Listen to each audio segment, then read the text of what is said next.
RTV app వార్తల్ని క్షణాల్లో చదివే అవకాశం ఉంటుంది. ఒక న్యూస్ పేపర్, ఒక టెలివిజన్ ఛానల్ మీ చేతుల్లో ఎప్పుడు ఉంటాయి. పవిత్ర పుణ్యక్షేత్రం బాసర అమ్మవారి సన్నిధిలో కుక్కల బెడద ఎక్కువైందని చెప్పుకోవచ్చు. 24 గంటల్లో 22 మందిపై ఇప్పటికే కుక్కలు దాడి చేసినట్టు ప్రత్యక్ష సాక్షులు, అదేవిధంగా గాయపడ్డవారు చెప్పిన పరిస్థితి కనబడుతుంది. అయితే దీనికి గాను పూర్తిగా మనతో మాట్లాడడానికి అధికారులు కావచ్చు, అదేవిధంగా ఎండోమెంట్ ఈవో కావచ్చు, పూర్తిగా భయపడుతున్న పరిస్థితి. రిప్లై కూడా ఇవ్వట్లేదు. అడిగితే దానికి సంబంధించి అన్ని చర్యలు తీసుకుంటున్నామని చెబుతున్న పరిస్థితి కనబడుతుంది. అయితే ఆ పిచ్చి కుక్కల స్వైర విహారం పూర్తిగా ఇబ్బంది కలిగిస్తున్న పరిస్థితి కనబడుతుంది. ప్రధానంగా పిచ్చి కుక్కలు ఎక్కువగా బాసర టెంపుల్ ఆవరణంలో ఉన్నాయని చెబుతున్న పరిస్థితి కనబడుతుంది. వెంటనే దీనిపై తగు చర్య తీసుకోవాలని అటు అధికారులు చెబుతున్న పరిస్థితి, అదేవిధంగా ప్రజలు చెబుతున్న పరిస్థితి, భక్తులు చెబుతున్న పరిస్థితి కనబడుతుంది. వచ్చిన వారిపై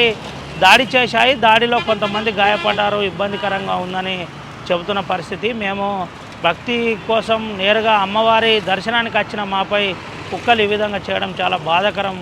ఆ మంచి కార్యక్రమానికి వస్తే అశుభం జరగడం చాలా శోచనీయమైన అంశం అని ఇటు భక్తులు వచ్చిన వారు చెబుతున్న పరిస్థితి. అయితే గాయపడ్డ వారికి హాస్పిటల్ తరలించి ట్రీట్మెంట్ అందిస్తున్నారు. ట్రీట్మెంట్ అందించిన అనంతరం వారు క్లియర్గా ఒక విషయం చెబుతున్నారు. ఈ కుక్కలకు సంబంధించిన ఆ పిచ్చి కుక్కలకు సంబంధించిన ఏదైతే విషయం ఉందో దీనిపై వెంటనే ఆ టెంపుల్ ఆలయ అధికారులు స్పందించి వెంటనే వాళ్ళు జాగ్రత్తలు చేపట్టాలి. ముఖ్యంగా కుక్కలకు సంబంధించిన బెడద లేకుండా చూడాలని చెబుతున్న పరిస్థితి అయితే కనబడుతుంది.